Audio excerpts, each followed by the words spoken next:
Hi everyone, welcome back to Cody'sLab. So I have here a 9-volt battery.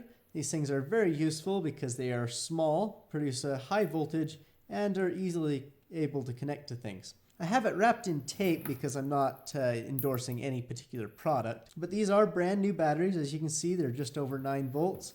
If I switch this over to amps, you can see that it produces about 0.4 amps of current. I've always wanted to do some experiments with these, and so I ended up buying over 50 of them.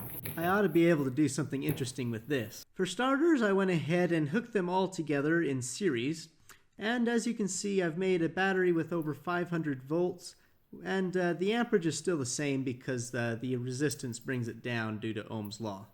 Now it's time for the experiments. Let's start off by arcing out the contacts and see how big of a spark we can make. The spark that I was able to generate is less than a few millimeters in length. It was actually quite disappointing, but it makes sense because direct current can't jump through air very well. But this bank of batteries is easily able to light light bulbs, and I was actually surprised that it was able to light this compact fluorescent because the actual discharge tube requires many thousands of volts to actually light up, way more than I had here. The reason these bulbs are able to light up using the current that comes out of the wall is because they contain a small transformer that takes the alternating current and steps up the voltage. Since direct current will not cause induction, I was kind of perplexed here, until I tore the thing apart.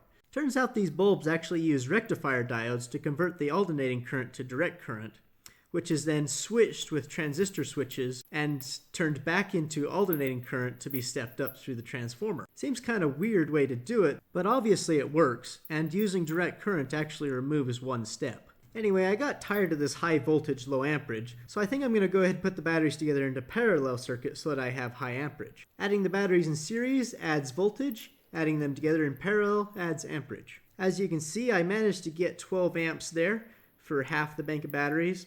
And when I had the whole thing wired together, something must have shorted out, so I decided to dismantle it and try again using actual solder, so I'm not, taping it together. So as you can see, I got 12 batteries here put together, and I managed to get 19 volts and about 3.5 amps. Alright, so let's park the car on a hill here. I'm going to unhook the battery and replace it with this homemade battery, which is made of 9 volts. I should use a wrench on this.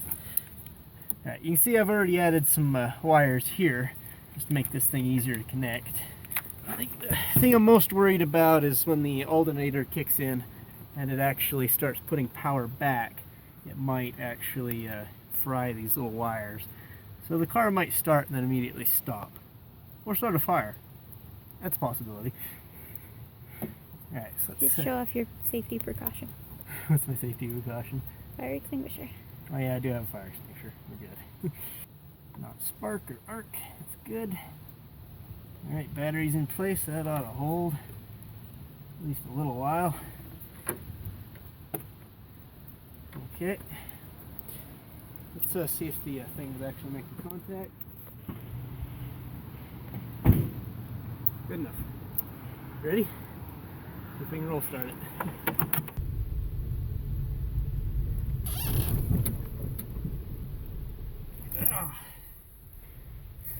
No good. Alright, so we went ahead and found us a little bit steeper of a hill. I don't think there was quite enough juice to get the fuel injectors and stuff running, so we're going to go ahead and try this a little bit faster and see if it'll actually work this time. So, take it out off the park brake, put it in gear. Okay. Oh, that shouldn't be on. Okay, that might have been a problem last time. Turn off the AC. Alright, so we got lights. That's good. Let's go ahead and get rolling. Okay, this is rolling much faster this time. There it is. We're running. Let's see if we can turn the lights on. Should be able to because now we got the alternator going. How about that? Let's go ahead and take her home. So we made it back home safely. These bank of batteries worked fairly well. If you think about it, all they were doing is running the spark plugs and the fuel injectors. It wasn't actually turning over the engine. That was from rolling the car down the hill that actually got that working. So these batteries probably didn't even need to be this big. It looks like it melted the solder a little bit from the heat of running the alternator through it. But all in all, it did actually a lot better than I thought it would. I will definitely be revisiting the battery projects sometime soon. I do have 50 of them still, and they've got quite a bit of juice left in them. So if you guys got a good suggestion as to what I should do with them, please let me know. And I might even be willing to get some more if this video becomes quite popular. So I hope you guys enjoyed, and I'll see you next time.